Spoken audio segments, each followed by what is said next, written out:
Few women in history have lived lives as daring as Christine Granville. Born into Polish aristocracy, she became one of the first and most effective female agents of the Second World War.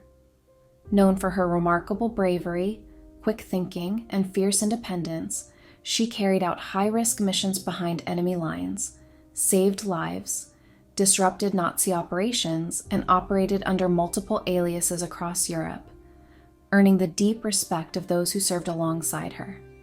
Along the way, she captivated and was loved by many, but remained fiercely independent, never allowing herself to be defined by anyone else. She navigated war, danger, and personal loss with quiet strength and determination, her courage earning her the admiration of Winston Churchill himself, who called her one of his favorite spies. But despite her legendary wartime exploits, Christine's life would come to a cruel and tragic end, not at the hands of the Gestapo or enemy fire, but at the hands of an obsessed stalker who claimed to love her.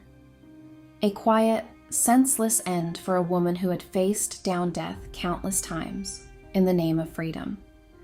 A reminder that even the bravest heroes are not always granted heroic endings. Join us as we delve into the hidden life of Christine Granville, a woman of extraordinary strength and resilience who lived on her own terms and in the end refused to belong to anybody. This is the story of how, through sheer determination and unmatched skill, she forged her own legend in the shadows of war. Christine Granville's life was steeped in deception from birth, fitting for a future spy. Born Maria Krystyna Skarbek on May 1, 1908, in Warsaw, then under Russian rule, even her origins were romanticized. Her aristocratic family upheld Polish patriotism despite the nation's absence on maps. Her father, Count Jerzy Skarbek, was a charismatic but reckless noble whose title held more social than official weight. A proud patriot, he instilled defiance in Krystyna, who wore the Skarbek signet ring instead of a wedding band. His family boasted ties to Chopin's patron, Count Friedrich Skarbek, yet he squandered his fortune through gambling. Financially ruined, he married Stefania Goldfeder, a wealthy Jewish heiress, in a scandalous union of necessity. Stefania's influential family, tied to the Citroen dynasty and Poland's honorary consul to Japan, secured the Skarbek social standing. However, as Jerzy's excesses drained their wealth, tensions rose. Krystyna, adored by her father, embodied his fearless spirit, outshining her timid brother, Andrzej. In 1912, Jerzy purchased Czerszepnica, where Krystyna thrived. Preferring adventure over aristocratic refinement, she rode horses, climbed trees, and tamed Satan, a feared stallion.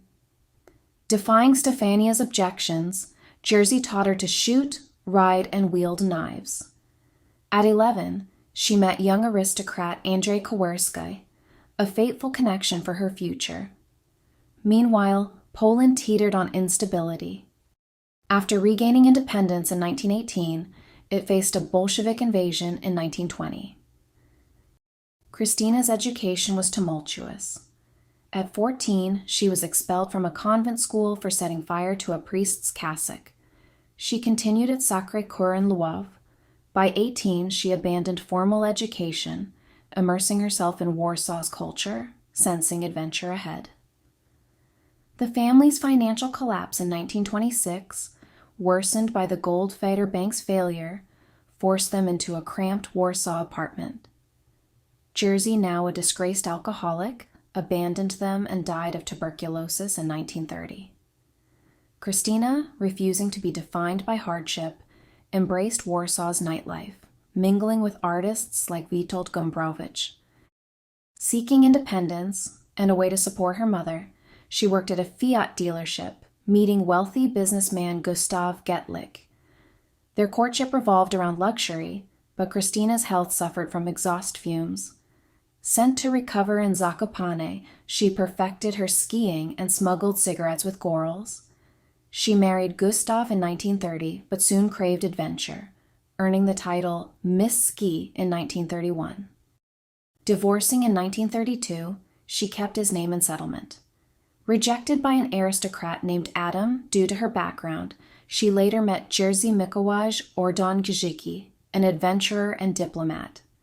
Their romance, reportedly beginning when he lassoed her like a runaway horse, led to their marriage in 1938. Krystyna thrived in diplomatic circles, rumored to be working for British intelligence. In late 1938, she traveled to Africa with Jerzy, gaining insight to Jewish politics and anti-Semitism before settling in Kenya. In September 1939, as Germany invaded Poland, Britain and France declared war. Stranded in Africa, they sold their car and boarded a ship to Britain, dodging German U-boats. Learning that Poland was occupied but had not surrendered, Krystyna refused to sit out the war. With Polish forces regrouping in France and Jerzy deemed unfit for combat, she too faced barriers. Women were barred from fighting, but she would not wait. By December 1939, British intelligence took note of a flaming Polish patriot, expert skier, and great adventuress, who was absolutely fearless. Proposing a daring mission, Krystyna Skarbek. Unlike others awaiting recruitment, she forced her way in, seeing the war in black and white, good versus evil, and Britain was ready to act. How she entered British intelligence remains unclear, but she likely used her political and journalistic connections. Once inside, she impressed senior officers, swiftly gaining approval for her mission. On December 20th, 1939, Krystyna, under the alias Madame Marchand, was dispatched to Budapest, a crucial gateway into occupied Poland. Operating as a foreign journalist, she navigated Budapest's intelligence scene, clashing with her contact, Hubert Harrison, while Polish intelligence monitored her closely. Thousands of Polish refugees flooded Hungary, including soldiers escaping both Nazi and Soviet rule. Among them was Lieutenant Andrzej Kowarski, an old acquaintance and now a war hero.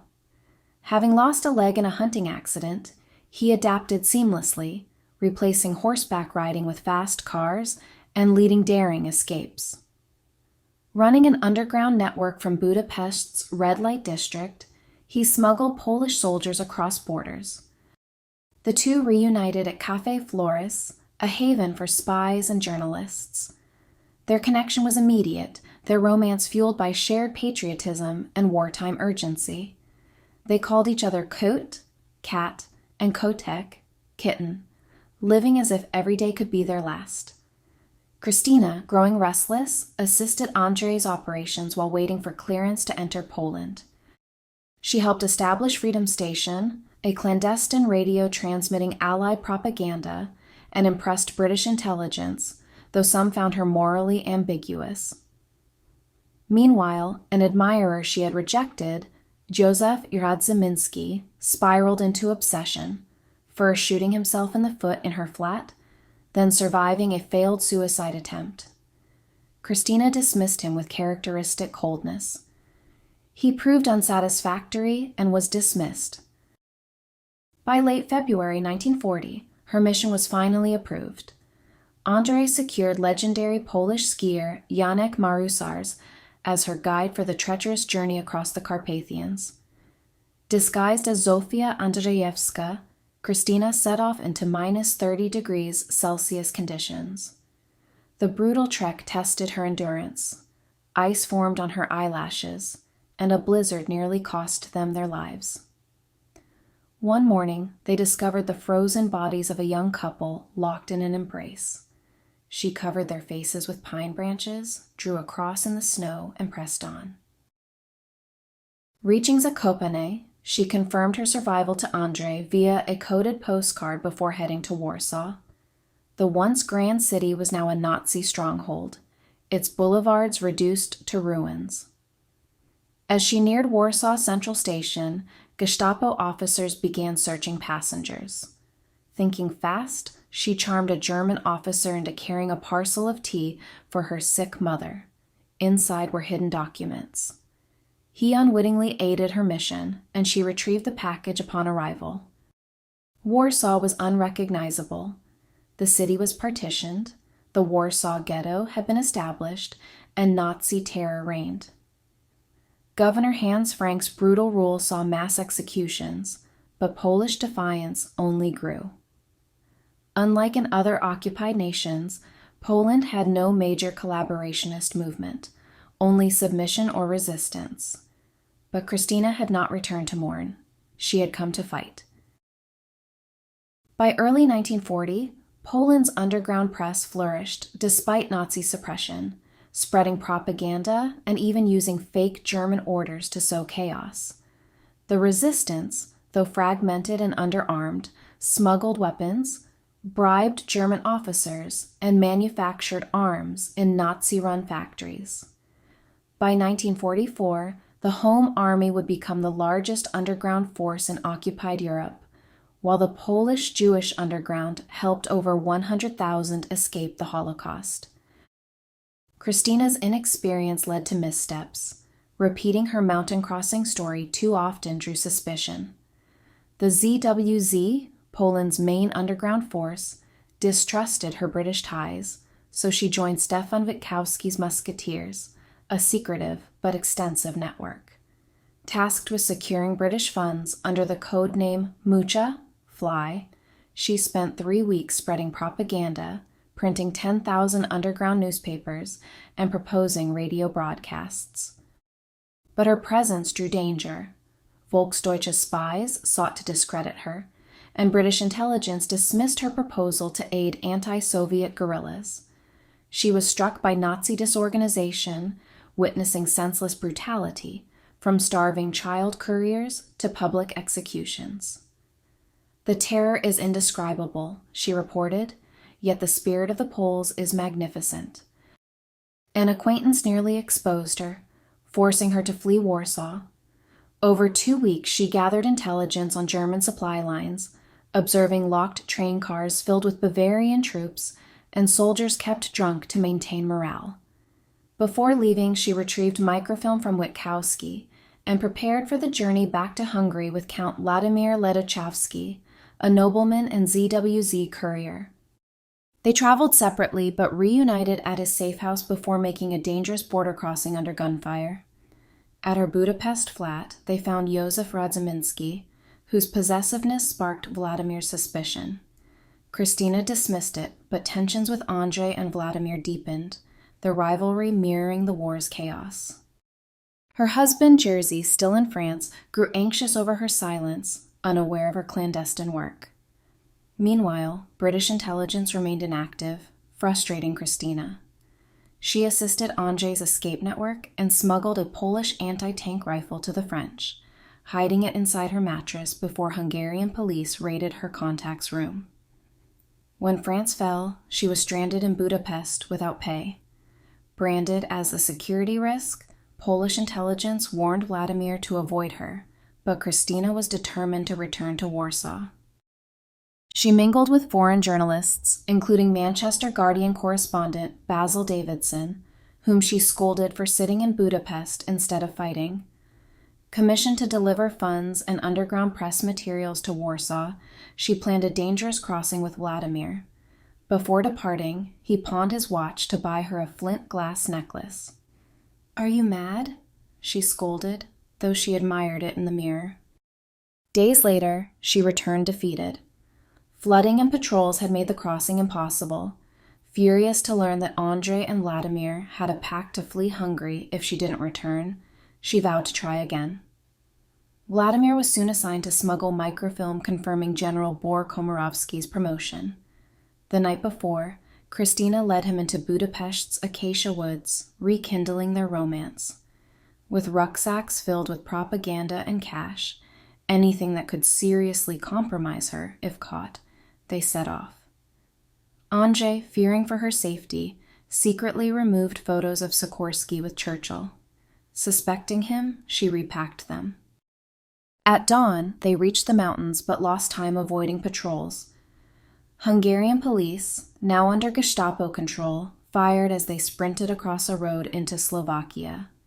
In a railway station, they were arrested. Vladimir burned false documents while Krystyna charmed an officer, but both were sent to the Gestapo. On the iron bridge into Poland, she faked a limp while Vladimir discreetly tossed the Sikorsky photos into the river. Chaos erupted. Guards scrambled for the package, while others pinned Vladimir against the railing, threatening to shoot. Krystyna threw herself between them, screaming it was just money and newspapers. The bundle was lost, and their cover was blown. Under interrogation, Vladimir's Madonna medallion, a known resistance symbol, was discovered. Preparing for execution, he offered Krystyna his cyanide capsule, but at 2 a.m., an opportunity arose. Krystyna pretended to grab her necklace, scattering beads across the floor. As guards scrambled, Vladimir knocked out the torch and dragged her up the embankment under gunfire. Krystyna fell, and he thought she was dead, but she had only injured her leg. 2 days later, exhausted but alive, they reached Budapest, where Andrei was waiting. Though they had survived, they felt they had failed. The funds were lost, and Krystyna's documents were now in German hands. Soon, her face was plastered across Polish railway stations, 1,000 pounds dead or alive. But she was determined to return. Knowing they couldn't stop her, Andrei and Vladimir convinced her that her intelligence work was now more valuable elsewhere. Vladimir was sent back to the army and later fought in North Africa, while Jerzy, now in London, tried to secure Krystyna's passage to Canada. Receiving no response, he accepted an intelligence post in West Africa, leaving one final letter. "If I do not return, kindly take care of my wife."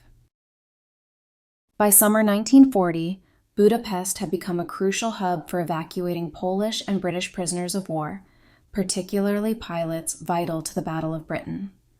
That year, Polish pilots shot down 201 German aircraft, delivering Hitler's first major defeat. Krystyna and Andrei expanded their network, smuggling intelligence, arms, and money while aiding Polish pilots. Andrei helped 5,000 internees escape, and Krystyna crossed the Polish border 6 times, often hiding microfilm in her gloves or behind a panel in Andrei's wooden leg. Their exploits became legendary, dodging Luftwaffe gunfire, bluffing border guards, and surviving police shootouts. Even humor persisted. During one chase, Krystyna shielded Andrei's head with her handbag, prompting him to joke her knickers would have been a better choice. Her reputation grew. British intelligence called her remarkably courageous and intelligent, and even the skeptical British ambassador to Hungary, Sir Owen O'Malley, was won over, securing unlimited funding for their operations. By late September 1940, they escalated their sabotage, tracking Romanian oil shipments and mining fuel barges, crippling Nazi supply lines. O'Malley, once hesitant about sabotage, later remarked Krystyna could do anything with dynamite except eat it. But their activities drew Nazi attention. Andrei was arrested 3 times, and when they identified an informant, he was plied with slivovitz until he passed out in the cold, dead by morning, the scent of cyanide lingering. In October, Krystyna learned of 16 British pilots hiding in a Warsaw asylum, fearing Nazi plans to exterminate the disabled. Denied British support, she acted alone. Crossing the Czarnohora Mountains into Ukraine, she reached Warsaw in 5 days, only to find most airmen already moved into Soviet-occupied territory. She secured the escape of 2 and enlisted O'Malley's help to smuggle others, forging passports and personally escorting them to Belgrade. She returned to Budapest with critical intelligence, including blueprints for U-boat factories and Warsaw, London radio frequencies, hidden in an Anglo-Russian dictionary and 35 millimeters of film inside her gloves. While in Warsaw, she checked on her Skarbek cousins and visited her mother, Stefania. Still refusing to register as Jewish or flee to the ghetto, Stefania believed her aristocratic name would protect her. Krystyna pleaded with her to leave, but she refused. A year later, the Gestapo arrested her. She was taken to Pawiak prison, ironically designed by Krystyna's ancestor, Friedrich Skarbek, where she likely perished. Some claim Krystyna attempted a rescue, bribing a Gestapo officer who later left her a note saying Stefania had already been sent to Auschwitz.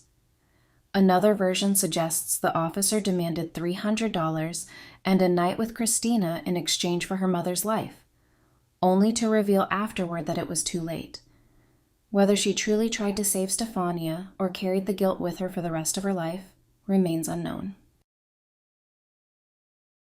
By November 25th, Krystyna returned to Budapest, physically and emotionally drained. She spent Christmas with Andrzej, too ill to return to Warsaw. By early 1941, as Hungary tightened its grip, Andrzej sensed their time was running out. When police pounded on their door at 4 a.m., Krystyna smiled as if heading to a cocktail party. While police searched, she discreetly flushed incriminating diary pages, quipping, "Isn't it usual to flush the loo after use?" Though they found nothing, both were arrested. Andrzej endured 19 brutal hours of Gestapo interrogation, beaten, stripped, and shown a bloodied prisoner as a warning. Krystyna, pale but composed, greeted him in Hadik prison. "The doctor says I am not well." She had outwitted her captors, exaggerating symptoms and biting her tongue to spit blood, leading doctors to suspect tuberculosis. An X-ray revealed lung shadows from her Fiat factory days, and fearing infection, the Gestapo ordered her release. Freed but under surveillance, Krystyna and Andrzej knew they had to escape. O'Malley and his wife, novelist Anne Bridge, took it upon themselves to help them flee Hungary. O'Malley issued them British passports, with Andrzej becoming Anthony Kennedy, and Krystyna adopting the name Christine Granville, which she would use for the rest of her life. She also shaved 7 years off her age, listing her birth year as 1915. Using Andrzej's hidden Opel Olympia, they slipped past the police and made their way to the British legation.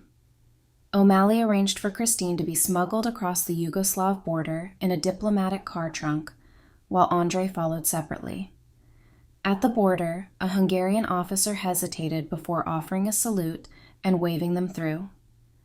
Once inside Yugoslavia, Christine emerged from the Chrysler's boot, stretched and laughed before raising a toast, free at last. In early 1941, they reunited with allies in Belgrade, celebrating in clubs and belly dancing bars. Coincidentally, Christine met 2 RAF pilots she had once helped escape. Sir Owen later remarked that facilitating Christine's escape had been not part of a minister's duties, nor was entertaining airmen in Serbian nightclubs.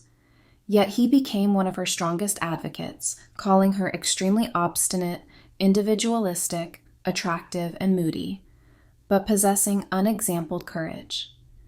His real challenge, he admitted, was finding her a job sufficiently risky and bloodthirsty to satisfy her.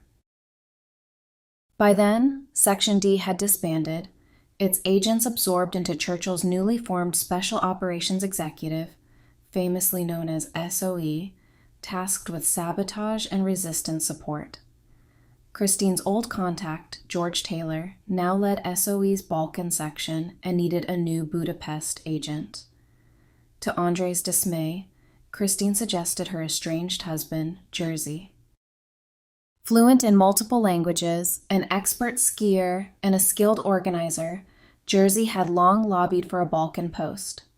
Suspecting he only wanted to reunite with Christine, the British had stalled his deployment. But by early 1941, he took matters into his own hands, leaving West Africa for Cairo, determined to reach her. In February 1941, Christine and Andrzej set off for Egypt, carrying microfilm hidden in her gloves.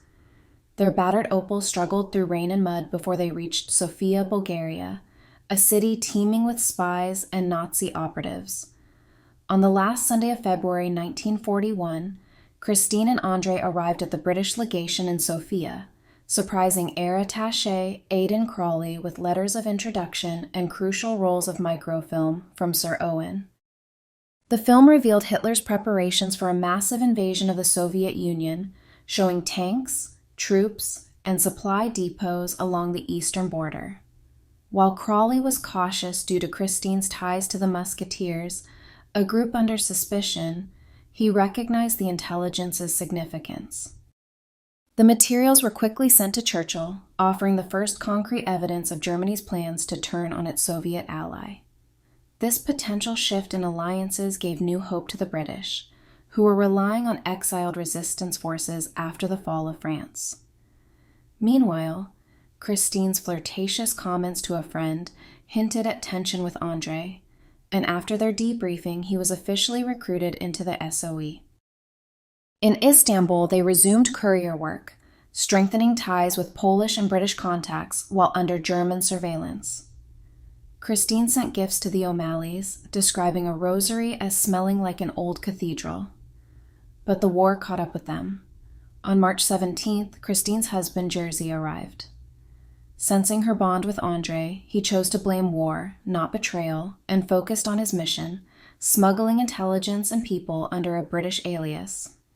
When Nazis murdered his sister and her children in Ukraine, his fight became deeply personal. The Balkans fell into chaos. Yugoslavia collapsed in 11 days, and Britain cut ties with Hungary. Jerzy, evacuated with the British legation, lost contact with Christine. Meanwhile, despite mounting dangers, the Budapest network continued its work.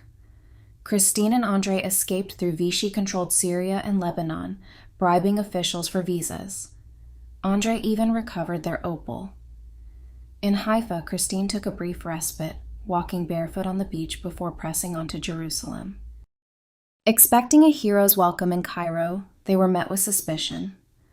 SOE interrogated them separately, and both the Polish and British communities shunned them. A secret Polish report falsely accused Christine of causing an agent's death. Her real crime was her past ties to Stefan Witkowski's Musketeers, a rogue intelligence group distrusted by Polish command. Though the British valued her reports, Poland saw her as a liability. By mid-1941, as Britain sought to appease its Polish allies, Christine and Andrei were sidelined, banned from Polish affairs despite years of risking their lives for the cause. Christine, feeling abandoned, wrote to Kate O'Malley about being left on ice. Andrei, ironically, received Poland's highest military honor, the Virtuti Militari, the same day he was denounced. Their only hope lay with SOE officer Peter Wilkinson, who instead dismissed them without explanation. Furious, Andrei handed over their last microfilm, only to be told it was of no interest. Though still on SOE's payroll, they were outcasts, wandering Cairo's markets, sipping tea with shopkeepers, and drinking on the Continental Hotel rooftop. Without him, Christine admitted, I think I would have already gone into a lunatic asylum. Their exile was interrupted when Jerzy arrived in Cairo. SOE valued his skills, but his volatile temper made him a liability. Learning of the accusations against Christine and Andrei, he lashed out, writing a scathing report condemning Britain's betrayal of well-known Polish patriots. His powerful contacts, including General Sikorsky and American diplomats, forced London to clear them. However, the damage was done. They were permanently barred from involvement in Polish affairs.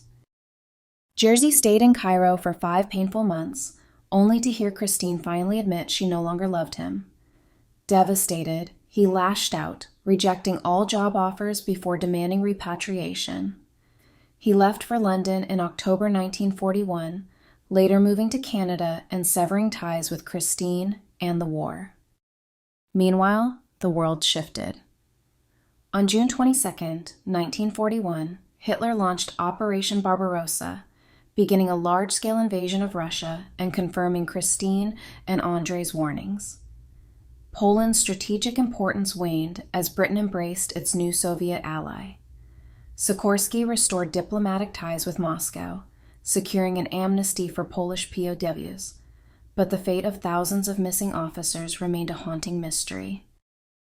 Despite lingering suspicion, Britain no longer saw Christine and Andrei as threats.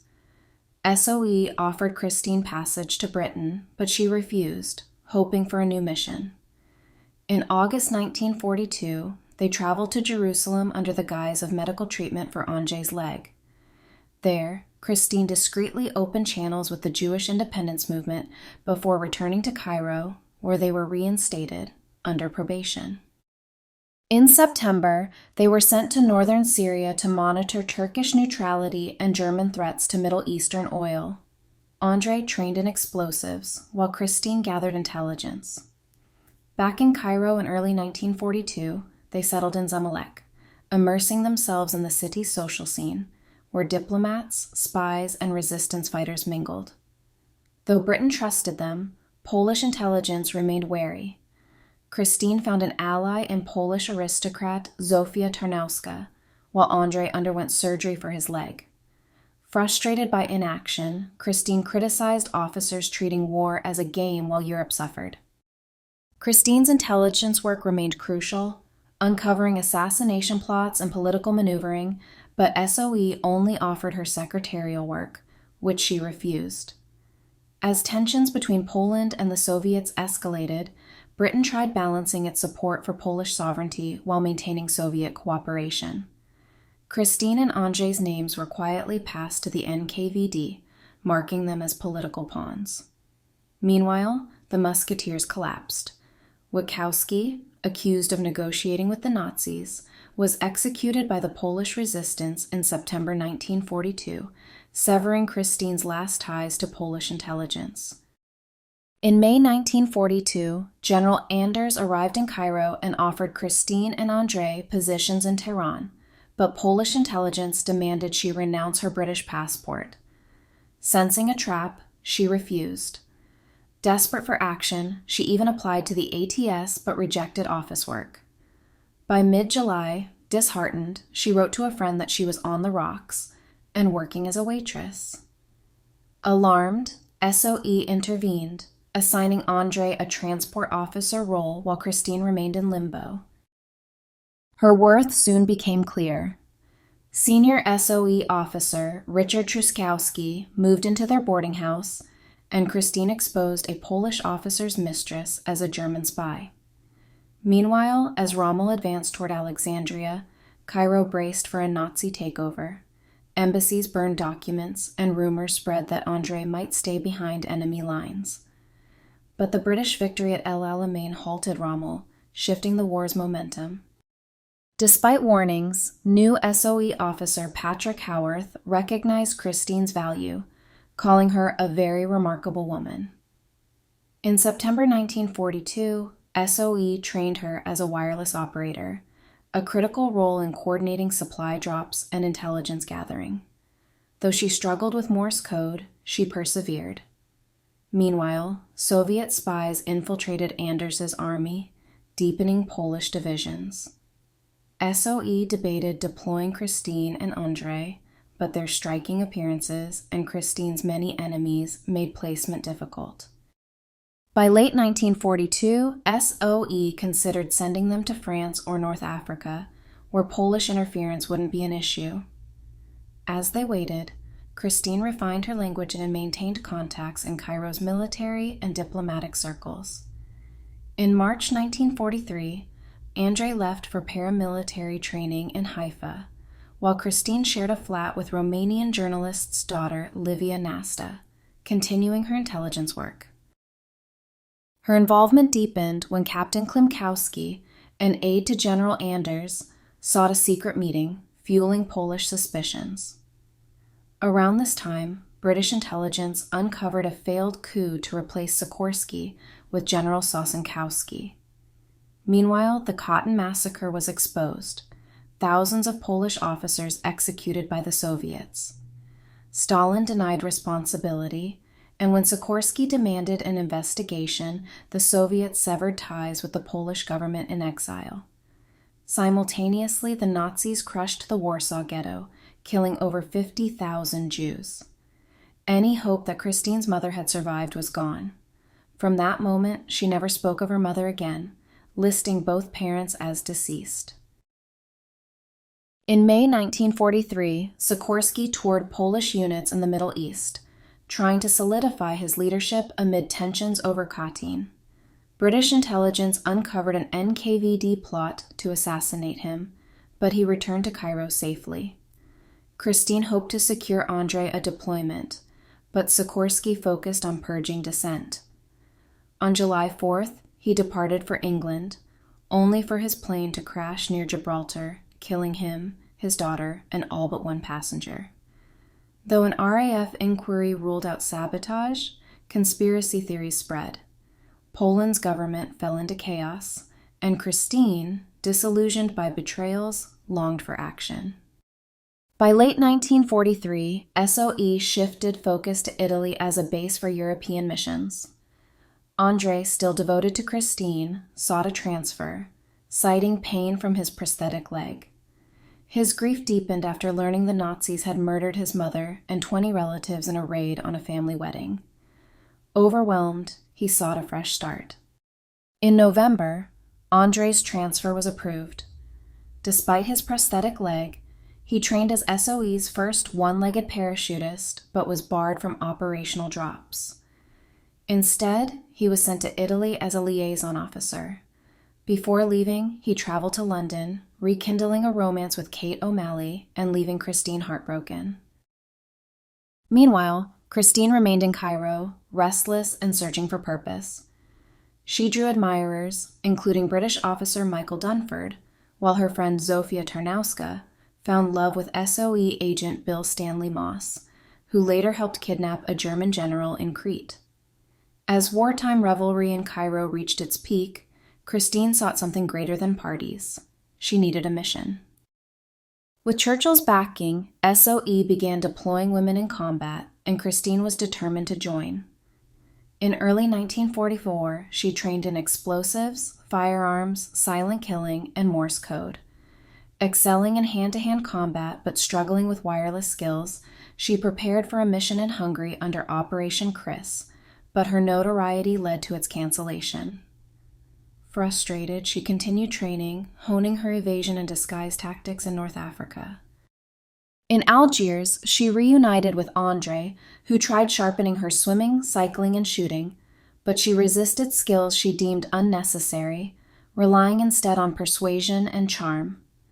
Briefing officer Major Benjamin Cowburn clashed with her confidence, but she secured approval for deployment.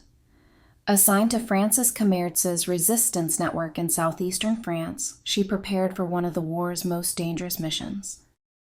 On July 7, 1944, Christine parachuted into Nazi-occupied France as Jacqueline Armand, codenamed Pauline. Commerz led Jockey, a vast resistance network responsible for major sabotage efforts. Despite constant Gestapo threats, the group thrived, crippling German supply lines. Christine's arrival bolstered operations. She coordinated supply drops, salvaged scattered detonators, and persuaded foreign soldiers in German ranks to defect. She quickly bonded with Commerz, their resilience and sharp wit forging an instant friendship, which blossomed into a brief wartime romance. As the Allies stormed Normandy, Jockey sabotaged railways, cutting German reinforcements. On July 14th, she witnessed the largest daylight airdrop of the war, American bombers delivering over 1,000 supply canisters to the Maquis on the Vercors Plateau. Spirits soared, but exposed to German retaliation, villages were strafed, and the under-equipped resistance braced for battle. The Maquis, emboldened by de Gaulle's promise of reinforcements, openly declared defiance. However, promised weapons never arrived. Commerz, refusing to surrender arms, narrowly avoided court-martial. The Maquis, now 3,000 strong but poorly armed, faced German assaults.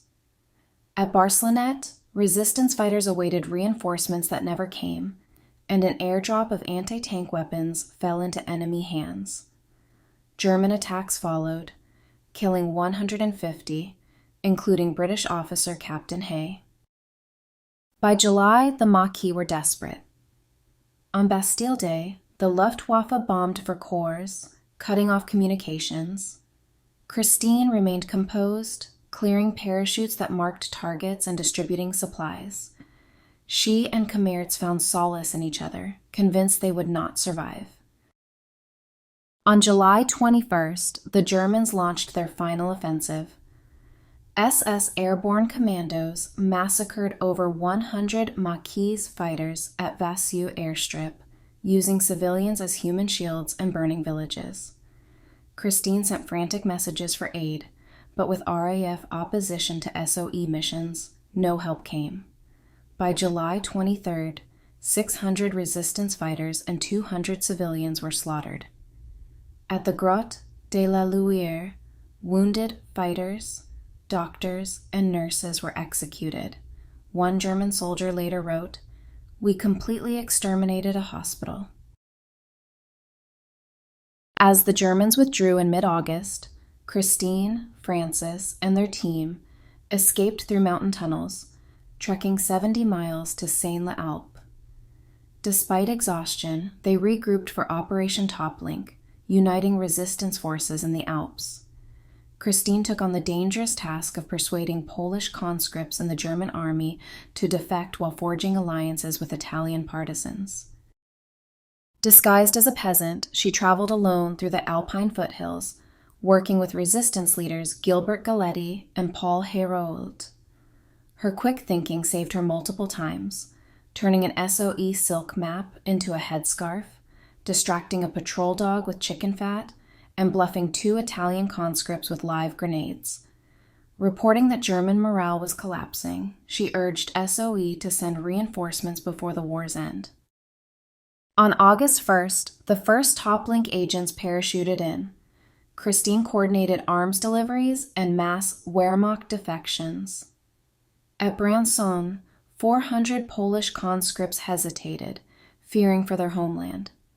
Expanding her reach, she targeted the heavily fortified Col de l'Arche garrison, scouting it on August 11. 2 days later, she returned with a loud hailer, revealing her identity to 63 Polish soldiers and persuading them to sabotage their weapons and defect.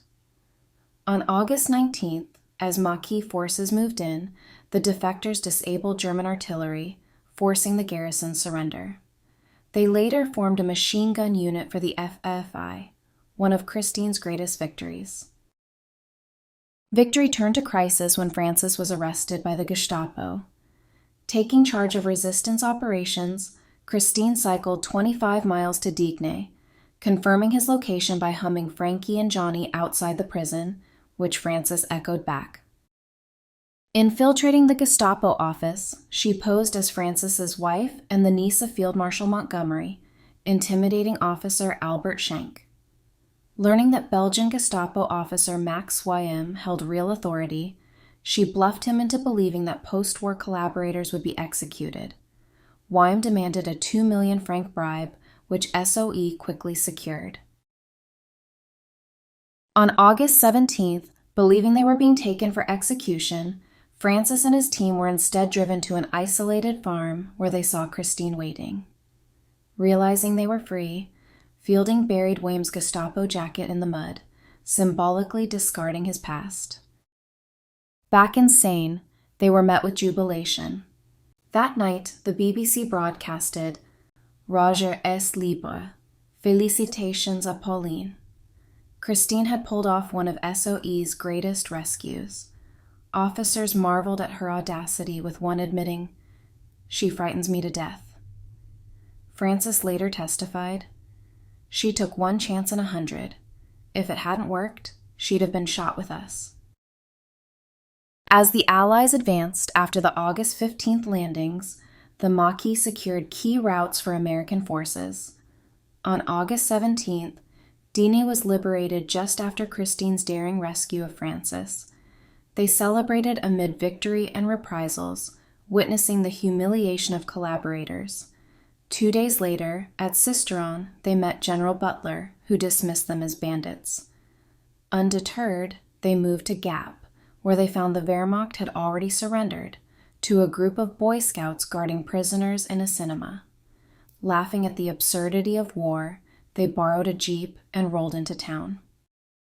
Christine's efforts to integrate Polish defectors into the resistance were blocked by Butler, but she and Francis secured Alpine passes, cutting off German retreat routes. By September, Grenoble and Lyon were liberated, and the Maquis fell under Allied command. Reunited with friends in Lyon, Christine was haunted by the war's cost. 24,000 resistance fighters dead, while in Poland, the Warsaw Uprising raged. After debriefing in Paris, Christine felt restless. France was free, but Poland remained occupied. In September, she flew to London, desperate to keep fighting. Arriving to a cold reception, she spent her first night wandering the streets rather than wasting her last SOE gold on lodging. While welcomed at SOE headquarters, her mind was on Warsaw. Francis returned to his wife, confessing their affair but choosing to rebuild his marriage. Their wartime love had no place in peacetime. As the Warsaw Uprising erupted on August 1, 1944, the Polish Home Army fought bravely but was overwhelmed. Hitler ordered Warsaw's destruction, and Himmler ensured mass executions. By October 3rd, after 63 days of brutal combat, 180,000 civilians and 18,000 fighters were dead. Stalin's Red Army, stationed across the Vistula, deliberately stood by, allowing the city's annihilation. Churchill, unable to challenge Stalin, saw British aid limited. Polish pilots flew deadly missions from Italy, dropping supplies, but the effort was too late. Determined to return to Poland, Christine lobbied for SOE's Frestin mission, aimed at documenting Soviet actions and assisting POW escapes. Reports of Soviet arrests and executions of Polish resistance fighters made her mission urgent. She was tasked with subtly relaying Britain's stance on Soviet control. By late October, she reunited with Andrzej in Bari, SOE's Polish operations hub, both awaiting deployment. Delays stalled the mission, and Christine was recalled to London, where she settled her finances and finalized her legal separation from Jersey. On December 28, 1944, SOE launched Frestin without Soviet approval, but the mission collapsed within weeks. Colonel D.T. Hudson's team was warmly received by the Polish resistance, only to be arrested and imprisoned by the Red Army. By January 17, 1945, Soviet forces entered Warsaw, finding only ruins. The Home Army dissolved, its leaders executed or imprisoned, and Poland fell under Soviet control. Britain, unwilling to challenge Stalin, refused to intervene. Stranded in Bari, Christine fought bureaucratic inertia, but the Yalta Conference confirmed Poland's fate under Soviet rule. Devastated, she burned her winter gear, symbolizing her loss. Andrzej, hoping to lift her spirits, planned a retreat to Greece and prepared to propose. But Christine, unwilling to settle down, rejected him. Feeling irreparably broken, she left for Cairo to aid displaced persons. Briefly stranded in Naples, she met SOE officer Peter Lee, who expected a shattered woman but found someone still magnetic and resilient. In Cairo, she was welcomed as a hero but felt restless and unfulfilled. She petitioned SOE for new missions, even volunteering to parachute into Germany to rescue POWs, but was repeatedly denied. When VE Day arrived on May 8, 1945, she felt little joy. While Britain and France celebrated, Poland remained under Soviet control. Stateless, blacklisted from Poland, and dismissed from the WAAF with no support, she struggled to find purpose in peacetime. Despite her extraordinary service, Christine received little recognition. She was recommended for the George Cross but dismissed it, wanting a military medal, an honor denied to women. SOE downplayed her contributions, offering only a lump sum payout, while her male colleagues secured intelligence roles. Bureaucrats patronized her, urging her to be a good girl. Lacking British citizenship, she faced job rejections and stalled naturalization due to her unresolved marriage to Jersey. Seeking recognition elsewhere, Christine traveled to France, where she was honored with the Croix de Guerre and Order of Vercors, awards she valued far more than British commendations. She reunited with Francis Camartz and attended resistance memorials. André, now working in intelligence and business, urged her to settle in Germany, but she refused to live in a country that had destroyed Poland.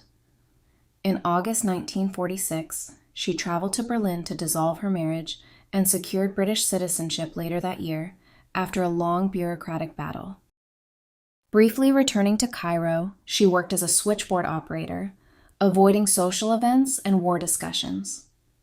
In 1947, she was awarded an OBE but rejected it, believing she deserved greater recognition. Furious that her George Medal was classified under the WAAF, rather than her frontline heroics, she confronted SOE's Harold Perkins. But her protest fell on deaf ears.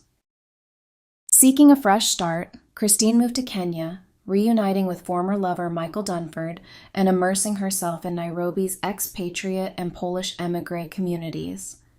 She dreamed of opening a farm or tea shop, but was denied residency. Just as she prepared to leave, an invitation for a formal medal ceremony arrived. Initially refusing, she relented when her residency was mysteriously approved, likely to avoid diplomatic embarrassment. Though receiving multiple honors, she cherished most a small Polish gorget, a symbol of the homeland she had fought for but could never return to. Despite attempts to settle in Kenya, she faced discrimination and rejection while job hunting. Frustrated, she returned to London but found post-war Britain dull and restrictive. Longing for Africa, she went back to Nairobi, traveling with Michael but remaining restless. She urged André to join her, but he refused, uninterested in settling down. In late 1948, André was critically injured in a car accident in Bonn. Without hesitation, Christine rushed to his side, abandoning Kenya and Michael. At his clinic, she teased him about his recklessness while ensuring his recovery. Once stable, they agreed to live separately, she in London, he in Bonn, while seeking ways to reunite. By early 1949, Christine settled in London's Polish émigré community, surrounded by relics of her past, medals, a commando knife, an SOE transmitter. Though admired for her heroism, she remained an outsider, mistrusted for her British intelligence ties rather than her Polish underground work. She found camaraderie among former SOE agents and ex-officers at clubs like the White Eagle, earning the title Queen of the European Underground. Yet many comrades had moved on. André was in Germany, others had rebuilt their lives. She drifted between jobs, rejecting secretarial work, and eventually finding routine as a waitress at the Marinka, where former agents still rose to kiss her hand. Seeking purpose, she explored new ventures, visiting André, considering a move to Africa, and attempting to open a Porsche dealership in Australia with him. When that failed, she took a job as a stewardess on the WWII in 1951. Among the crew was Dennis Muldowney, a socially awkward steward who quickly became infatuated with her. Christine, feeling isolated and scorned for her foreign background and war medals, accepted his help out of practicality.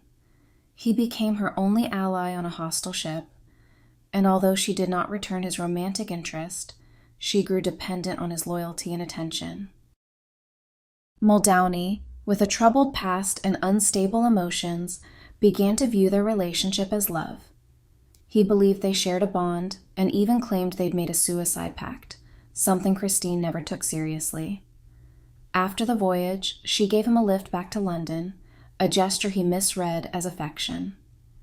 Christine resumed life at the Shelbourne Hotel, leaned on her powerful connections in search of better work, and kept Muldowney around out of kindness, even introducing him to her social circle. But he didn't fit in, awkward, and clearly out of place among aristocrats and émigrés. Her friends were skeptical. André remained gracious, but wary. Christine eventually saw the imbalance for what it was, especially as André remained faithfully by her side. In November, she took another job aboard the New Australia and enjoyed the experience far more than her time on the WWII. She attempted to revive a failed business venture in Australia, but ultimately told Andrei to write off his investment. When she returned to England in early 1952, she was shocked to find Muldowney waiting uninvited. She told him to leave her alone, but his obsession only deepened. Muldowney began stalking her, waiting outside familiar places, harassing her friends, and growing more unstable. Christine became frightened, confiding in those close to her. She tried to handle it gently, even considering spreading false information to throw him off. Andrei warned that Muldowney wasn't just obsessed. He was mentally unwell. Hoping to avoid provoking him, Christine agreed to one last outing with him and Andrei, a night at the cinema. She later sent a brief, impersonal goodbye note and left again aboard the New Australia. While she traveled, Muldowney stewed. When he finally received her cold farewell letter, he snapped. He quit his job and began stalking her friends, especially Hanka. Christine, unaware of how far things had gone, returned to London in late April and expressed anxiety about Muldowney's presence. One night, she encountered him outside her hotel. She calmly but firmly told him she wanted nothing more to do with him. He left, but clearly hadn't let go. On June 13, 1952, Christine returned to London from a short voyage, planning one final trip before leaving sea life for good. She hoped to visit Andrei in Belgium, bringing him a symbolic gift, a portrait painted of her, wearing the same clothes she now donned. On June 15th, her flight was delayed. She spent the day seeing friends and returned to the Shelbourne Hotel that night, unaware Muldowney was lying in wait. Fueled by rage and jealousy, after hearing gossip from another steward, Muldowney retrieved a knife from his workplace and followed Christine into the hotel. There, he confronted her one last time, demanding his letters. Calmly, she told him she had burned them and was leaving for 2 years. Bored with his obsession, she dismissed him coldly. Muldowney snapped. He lunged forward, pinned her against the wall, and stabbed her in the heart with a double-edged knife. Christine died almost instantly. Staff initially thought she had fainted, only realizing the truth when they discovered the knife in her chest. Muldowney made no attempt to flee. "I did it because I loved her," he mumbled. Later, he tried to poison himself with aspirin but was stopped by police. He confessed immediately and was taken into custody, blaming Christine's rejection for what he had done. At 2 a.m., a police photographer captured the crime scene. Christine, once so full of life, now lifeless. Among her belongings, officers found her plane ticket and seaman's papers, listing Andrei as her next of kin. When he arrived in London, he recognized her Skarbek signet ring, but revealed nothing more. Even in death, he protected her. On June 20th, 1952, 200 mourners gathered for her funeral at Kensal Green's Roman Catholic Cemetery. Kate O'Malley placed a Madonna of Czestochowa medal in her hands, and Andrei, standing at attention, gave one last salute. As mourners sang Dombrowski's Mazurka, a fierce wind toppled the metal cross bearing her name, and Andrei rushed forward to set it right. Among those present were Colin Gubbins, Francis Kamartz, former Fannies, Polish émigrés, and 40 veterans of the French Resistance.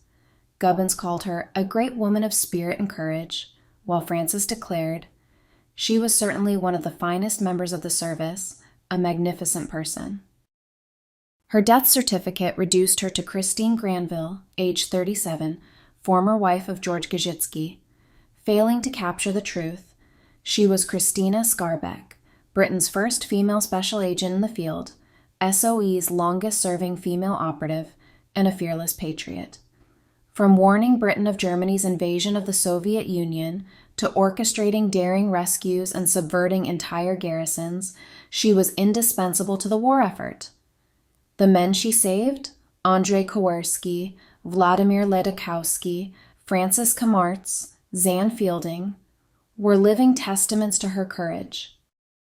Some saw her death as a tragic irony, surviving the war only to struggle in peacetime.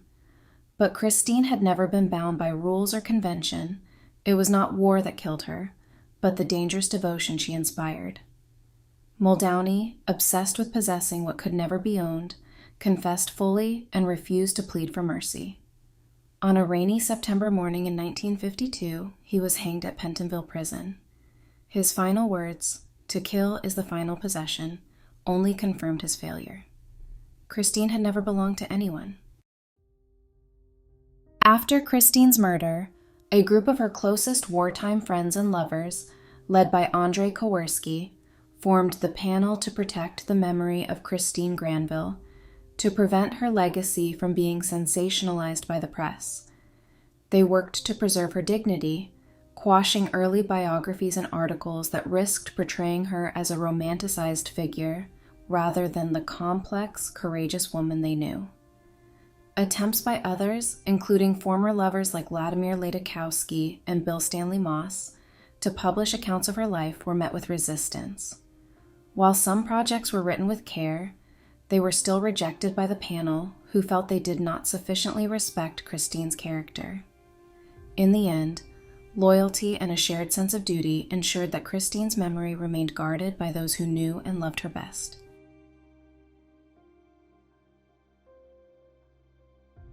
So what did you think of the incredible life and untimely death of Christine Granville? Was this your first introduction to her remarkable story? From parachuting into enemy territory to talking her way out of Gestapo custody, her courage and resourcefulness made her one of the most extraordinary women of the Second World War. What do you make of her contributions to the war effort? Do you think her role has been overlooked in the broader narrative of World War II heroes? I'd love to hear your thoughts. So drop a comment down below and let's keep the conversation going. And if you enjoyed this video, don't forget to like, subscribe, and hit that notification bell for more deep dives into history's most extraordinary figures. There are now over 20 deep dives on this channel exploring the lives of remarkable men and women throughout history, and I'd love to cover more of your choices. Let me know if there's anyone specific you'd like to see featured in a future video. Your suggestions help shape this channel. And thank you so much to Jan Murray 3155 for correctly guessing the subject of today's video, and for your kind words. They truly mean so much to me. I'll be dropping a hint for the next video in a few days, so stay tuned. As always, thank you for watching. Until next time, keep seeking the stories that move your soul.